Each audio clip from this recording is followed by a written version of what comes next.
সবাইকে স্বাগত জানাচ্ছি ফ্রিড সেগমেন্টে। এবার সময় আপনাদের প্রশ্ন পড়ার। সরাসরি চলে যাচ্ছি প্রশ্নে। প্রথম প্রশ্ন যিনি করেছেন মোহাম্মদ নুরুল মুন্না, তিনি বলছেন রিপন মণ্ডলের পরিবর্তে সাকলাইনকে একাদশে রাখলে একটা বোলিং অলরাউন্ডার পেত। চট্টগ্রামের পিচটা ভালো ছিল, ব্যাটিং সহায়ক ছিল, একটা ব্যাটিং বেশি থাকতো কিনা, মানে আপনাদের কি মনে হয়? 8 নম্বর পর্যন্ত যদি আপনি রিশাদকে সব ব্যাটসম্যান ধরেন, আরো একজন ব্যাটসম্যান লাগলে আপনার একটা সমস্যা, এত ব্যাটসম্যান দরকার নাই। বাংলাদেশ তো পারলে মনে 11 জনই ব্যাটসম্যান। ঠিক আছে, Saqlain is a very good option, but যেহেতু ম্যাচটা জিতেছে বাংলাদেশ এবং প্রত্যেকে যার যার রোলটা ভালো মতো করেছে, আমার মনে হয় না সেকেন্ড ম্যাচে উইনিং কম্বিনেশন ভাঙবে। তবে থার্ড ম্যাচে সাকলাইনের জন্য সুযোগ আসতে পারে, এটা আমরা আশা করছি। বিকজ আমরা প্র্যাকটিসেও দেখেছি যে ডেথ ওভার একিউরেসির ক্ষেত্রে ব্লক হোলে যে প্র্যাকটিসগুলো করানো হচ্ছিল সেখানে রিপনের চাইতেও সাকলাইন বেশি ভালো করেছেন। মানে ওই নিশানায় বলটা ফেলা, সেটা কিন্তু সাকলাইন বেশি ভালো করেছেন। So yeah, opportunities will come for him. এবং ইভেন তার ইয়র্কারের মানে প্র্যাকটিসের মানে মোমেন্ট তো মানে ছড়িয়ে গেছে পুরো সোশ্যাল মিডিয়াতে। পরের প্রশ্ন, রাহাত হোসেন বলছেন তানজিদ তামিমের টেস্ট দলের ডাক পাওয়াকে আপনারা কিভাবে দেখছেন? খুব পজিটিভলি দেখছি, কারণ সেটা বললাম যে তানজিদ তামিম দ্রুত রান তুলতে পারেন, তার স্বভাবসুলভ ব্যাটিংটাই তিনি করেন এবং এরকম অ্যাগ্রেসিভ একজন ব্যাটার যদি টপ অর্ডারে থাকেন তাহলে প্রতিপক্ষের প্ল্যান নষ্ট করার ক্ষেত্রে অনেক বেশি ইফেক্টিভ হতে পারে। এবং তানজিদ তামিম সুযোগের অপেক্ষায় আছেন, যদি তিনি সুযোগটা পান আই গেস তিনি তার স্বভাবসুলভ খেলাটা খেলতে পারলে দিন শেষে দল উপকৃত হবে এবং দ্রুত রান তোলার মানসিকতা প্রতিপক্ষকেও চাপে ফেলবে।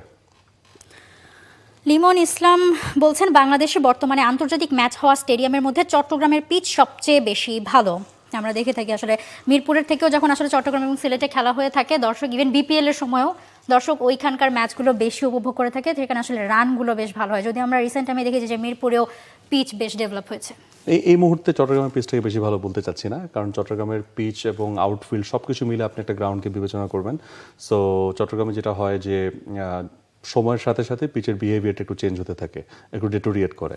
সো স্পেশালি টেস্টে এটা হয়, আপনি একরকম মানে ফার্স্ট ডে বিহেভিয়ার দিয়ে আপনি ভাবতে পারবেন না যে থার্ড ডেতে কী অবস্থা হবে। সো মিরপুরের পিচটা কম্পারেটিভলি পাকিস্তান সিরিজের সাথে যেই পিচে খেলা হয়েছে, আমি সেটাকে অনেক বেশি হাইলি রেট করবো, যেটাতে মানে 290 স্কোর করলো বাংলাদেশ। সো ওই পিচটা ওয়াজ ভেরি ভেরি গুড।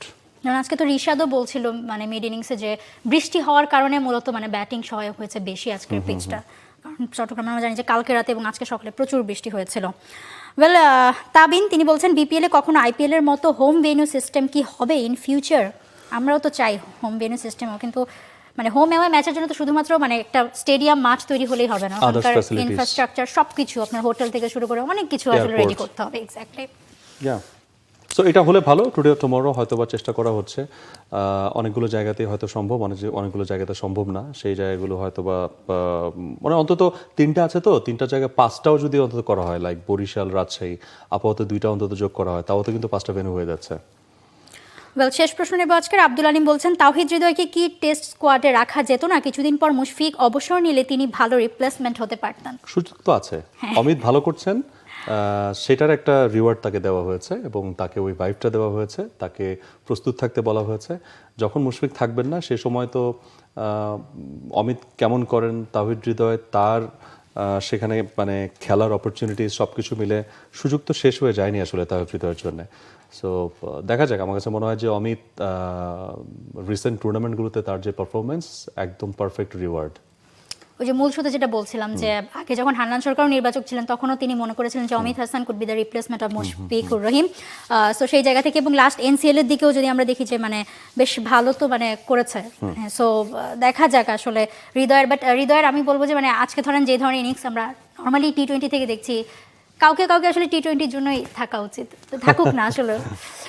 আজকের মতো দ্য ক্রিকেট সেই পর্যন্ত। সবাইকে অসংখ্য ধন্যবাদ আমাদের সাথে যুক্ত থাকার জন্য এবং প্রশ্ন পাঠাবার জন্য। শনি সোম 3 দিন আমরা ক্রিকেটের আপডেট নিয়ে দ্য ক্রিকেট শো নিয়ে হাজির হয়ে যাই টি স্পোর্টসের পর্দায়। দেখতে ভুলবেন না। সঙ্গে থাকুন, ভালো থাকুন, খেলার সঙ্গে থাকুন, টি স্পোর্টস সঙ্গে থাকুন। For more updates, subscribe to our YouTube channel and click on the bell icon. Follow us on Facebook and Instagram. Download T Sports app to enjoy exciting games and highlights. Visit tsports.com.